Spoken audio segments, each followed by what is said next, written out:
episode of Wealthapp Holiday Adda, where we bring to you the stories of those who dared to dream. Today we have with us a very special guest, none other than Mr. Anit Mukherjee. Mr. Mukherjee, welcome to the show. We're so happy to have you here today. Thank you very much. It's a pleasure. Mr. Mukherjee, if you could please start off by telling us a little bit about yourself. Sure.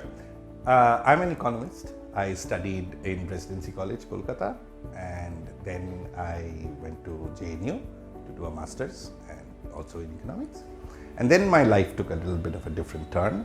I went to Japan to do a PhD and then came back to India, started working at the National Institute of Public Finance and Policy, which is a government think tank of the Ministry of Finance.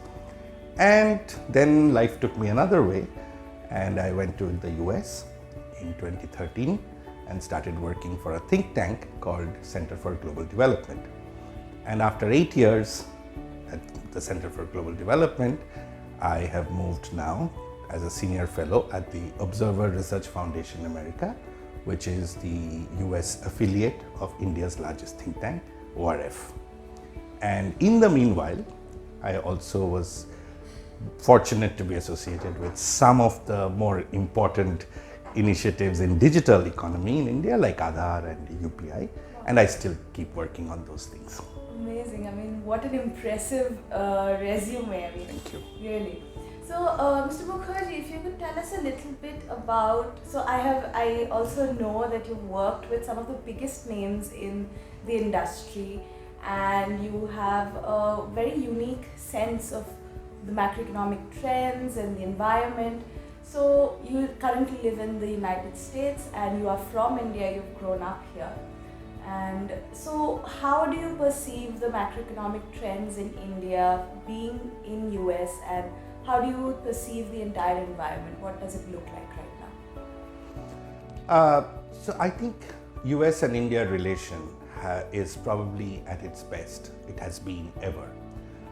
It was a very difficult relationship politically, but obviously the Indian diaspora in the US is over the years have become really a strong proponent of good relationship, both economic and political, between India and the United States.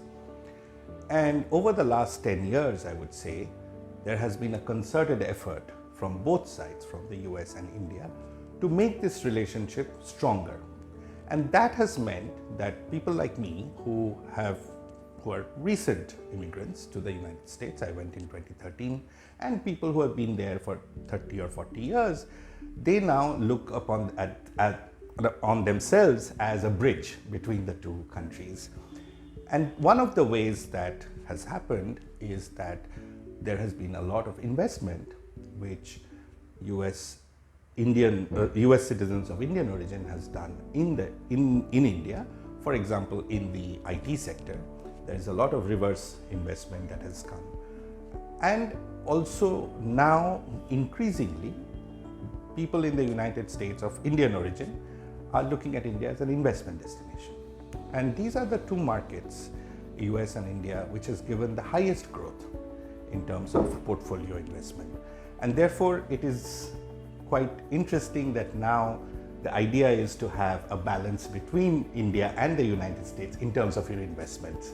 And that's how you will see if the trend in India, the macroeconomic stability, the growth, moderate inflation, all these continue, then you will see this trend to keep continuing for the next several years.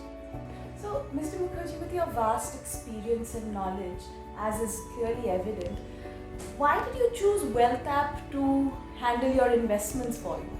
So I'm an economist and I don't understand investment. It might seem paradoxical, but that's true. I look at broad trends, as I said, I look at macroeconomic growth, stability, fiscal situation, and we can understand how the broad overall approach or overall future potential of an economy would be, and also the downside risks. Now, translating that into an investment portfolio of 5 mutual funds, stocks, shares, these are not my forte. So that's why I was looking for an organization that would help me manage my money. And also I'm a salaried employee and I don't have significant resources. So in both sense, just for the insights into how to manage the limited funds I have, as well as to give me a sense of what can be done to increase the returns, I chose Wealthapp. And also I know my friend Shomujit for many years and I trust him completely with my money. I think both of those things made me choose Wealthapp, and I will continue to be a loyal customer. And Mr. Mukherjee, thank you so much for that. Just to wrap things up, what is that maybe one or two things that you'd like to say to your friends maybe in the US or in India or in Japan who are looking at India as an investment opportunity? What would you like to say to them, just to wrap things up? So the first thing I would say is that we haven't seen yet the true potential of this country, both in terms of economic development, in terms of social progress, but also more importantly, I think India's place in the world as a power, as a global power, as a power for the good. I think we are going to see over the next 10-15 years, India as a global player in the strategic affairs, in global economics, and determine a lot of the trends that will shape the world of tomorrow. Thank you so much, Mr. Mukherjee. It was so lovely to talk to you, and I'm sure we learned so much. Thank you. Thank you so much for being with us. It's a pleasure. Thank you very much for having me. Thank you.